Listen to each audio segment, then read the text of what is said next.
Well, I'm here with Laura Coyle to talk about her classes at the upcoming Illustrator Virtual Summit. Hey, Laura. Hey, Dave. It's really great to be here. Awesome. So we want to chat about your classes, and one of them is something I've always been intrigued in Illustrator is the ability to make patterns, and that's changed pretty dramatically over the last little while. So tell us a little bit about your class. Let me find the official title: Illustrator Pattern Perfection from Design to Printed Products. Yes. So in this class, we're going to talk about the pattern editing mode feature in Illustrator, which makes creating patterns actually really easy, or at least very intuitive, because you're just taking your artwork and you're moving it around and seeing the pattern update as you do that. But what we're going to be doing is, once we sort of lay the groundwork for that, we're going to move on to talking about how to take your patterns that you get from pattern editing mode and get them out into the real world onto products. And it's not a straight line in Illustrator.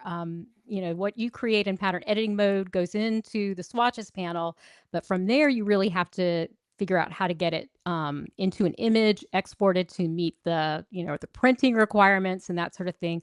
So those are the steps that I really also walk you through, so that you can get your work out there in the real world. In fact, I'm wearing a shirt right now that I Nice. had printed at one of the places we're going to look at. So Awesome. Yeah, that is an interesting aspect because obviously you can do patterns that you're just using strictly within Illustrator artwork, but then to take it another step like that sounds very interesting. right, yeah. So and I've got some artwork that's going to be inside of the exercise file, and I have a lot of examples here of things that you can do, whether you're going to print your art on fabric or on products. Like I have a tote bag here. I'll just grab this to show you. This is actually some of the artwork um, for the Nice. class. Yeah, and so we'll just, be, getting you ready to take all of your stuff out and get it printed on, various websites, and it's a lot of fun. Awesome. That sounds really great. I love the combination of like vector art with real world tangible products. That's very cool. Yeah, absolutely. All right, and your other class is Recolor Artwork: Your Guide to Color Creativity in Illustrator. So tell us about that one a little bit. Yeah, so that's another feature in Illustrator Recolor Artwork that it has a lot of parts to it. And I want to just spend a little bit of time at the beginning of the class, kind of taking you step by step through how all those controls work, because it's incredibly powerful. There's just so many different ways that you can use it. And then once we kind of go through the basics, I'm going to take you through recoloring a very colorful illustration, also maybe working on some limited color designs, so you can see different practical ways that you can use them in your own work. And I have a lot of color palettes that we can sort of play with and try out different colors. So it'll be a lot of fun. I mean, have you used recolor artwork much, Dave? I haven't. I know it's fairly new and just have one of those things where the type of projects I've been doing, I haven't had the need to use it yet, but I'm definitely very curious to see what it does. Yeah, it's so powerful because if you think about, in Illustrator, you select a shape and then you need to tell Illustrator, I want to color the stroke, or I want to color the fill, or if it has a gradient on it, it's got, gradient stops, and you'll have to go into the gradient panel to select a color. Whereas in Recolor Artwork, everything is just there by color.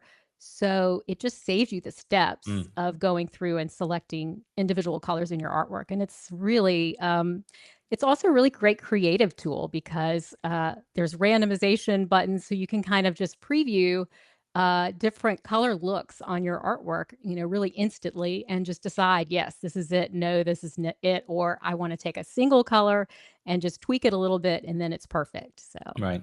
It's funny because as you were saying that, I just brought back a memory of a project I did years and years ago. It was quite a complex map that had many colors, and the client that I was doing it for did that infamous thing of saying, "Can you just change this one thing?" And I was like, "Oh, yes," because I knew I'd have to find every piece and, the different shades of that same color, and it was a bit of a nightmare that it was now wouldn't be that much of a nightmare. So exactly, very exactly. cool. Yeah. Now, one of the things we also like to mention briefly is what you have in mind. We always like to have VIP bonuses. So you have a few bonuses, I believe, for our VIP members. Yes. For both sessions, I have exercise files. For the pattern one, it's got patterns in it. And for the color one, it's got my artwork and a whole slew of beautiful color palettes. So you don't really have to spend any time creating colors. You've just got a whole selection of things that you can play with and apply to your own art along with the art that's in the project. And then after the summit, I'll be having a live Q&A. So anybody who has questions about either session can just come and ask, and I'm happy to help you figure out anything that you need a little help with. So Perfect. That sounds fantastic. Well, that's great, Laura. Thank you so much for taking a few minutes to chat about your sessions. thank you, Dave.